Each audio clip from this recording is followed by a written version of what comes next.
Let's sing a song full of hope, full of pain. Why don't you sing along, my friend? For it's our last refrain. Forever young. So hi guys, welcome back to my channel. And for today's vlog, we are going to cook Kalderetang Giniling. So ano nga ba tong Kalderetang Giniling? Malamang ngayon nyo lang narinig ito. So ayan guys, ituturo ko sa inyo kung paano lutuin ang Kalderetang Giniling. So add your oil.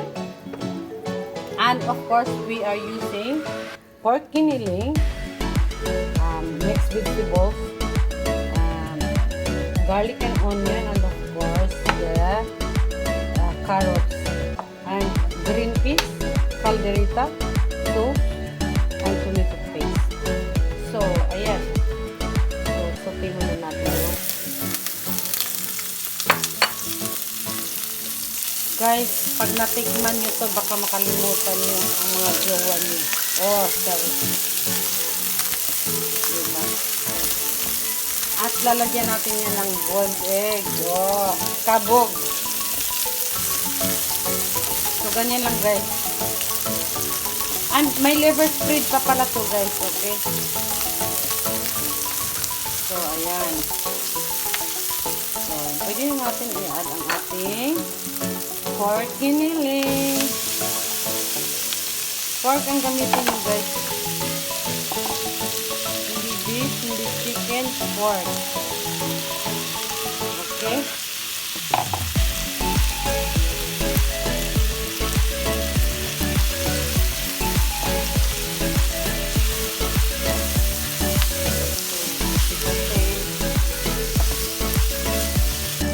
So, add the brown paper.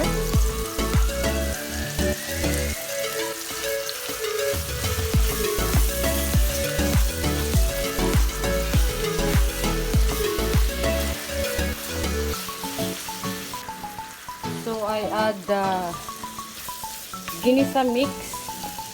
Isang buong pakiting ginisa mix. Ayan lang yung pantimpla ko. That's it. Nothing else. And of course, aside from the caldereta sauce, kasi it's flavorful already.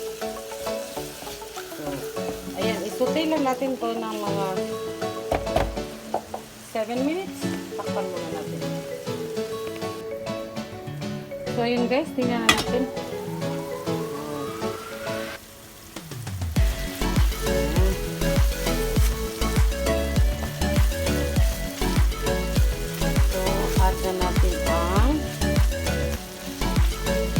Potato, ang ating diced potato.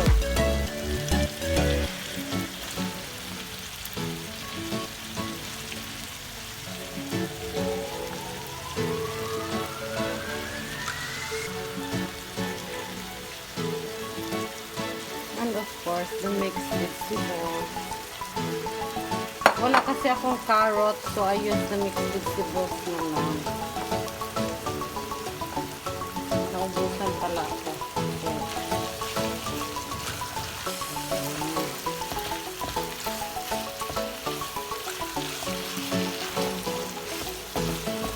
Doesn't it look great?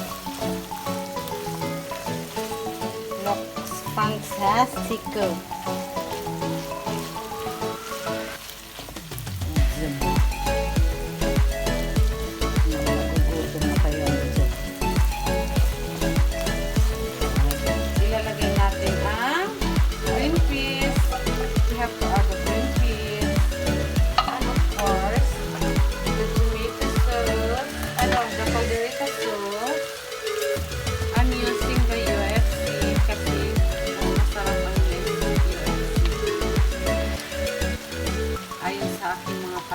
Mga panlasa talaga.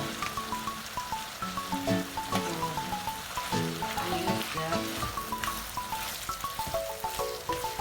I have to add a little bit of water.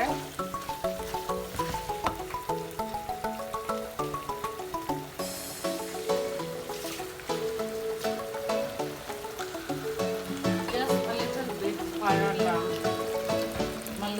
aking potato. And kung medyo matabang pa sa paglasa nyo, yung kagras salt or nor. Pero hindi na kailangan kasi maglalagay tayo ng liver. Liver sprig, guys. We have to add the liver sprig na rin kasi para ma-absorb niya yung isang maliit lang. Kasi pag malaki, makaalat na yung maliit lang kasi half kilo lang yung pork giniling ko. So, I think we have to add a little bit. Kasi kaldereta nga, di ba, may sabaw-sabaw ng konti. Kasi nalang sa mga kiss. Di ba,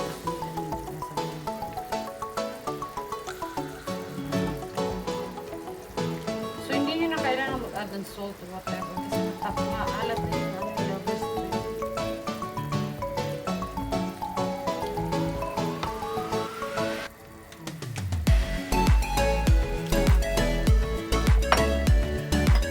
So yun guys, takpan ulit natin ng another 5 minutes tapos balikan at haluin.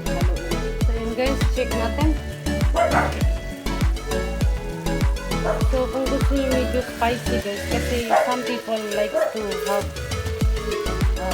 like spicy, right? Pwede kayo mag-add ng chili powder. So, nasa sa inyo yan. Kasi ako nilalagyan ko talaga siya. So, I add a little bit. A little bit.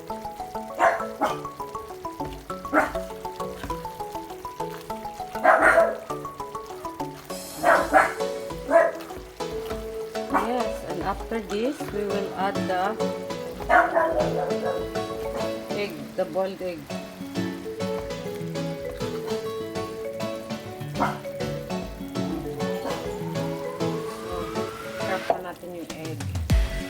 Balik tayo ulit. So, guys, lalagay na natin yung egg natin.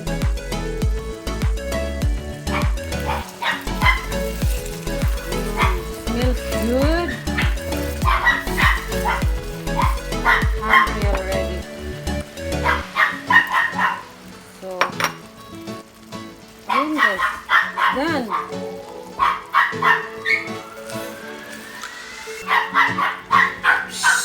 It's done guys. So, ayan ang aking kalderetang giniling. So, I hope you enjoy watching guys and try nyo rin dish na to. Thank you so much again for watching and I'll see you again in my next vlog. Ciao! Memories like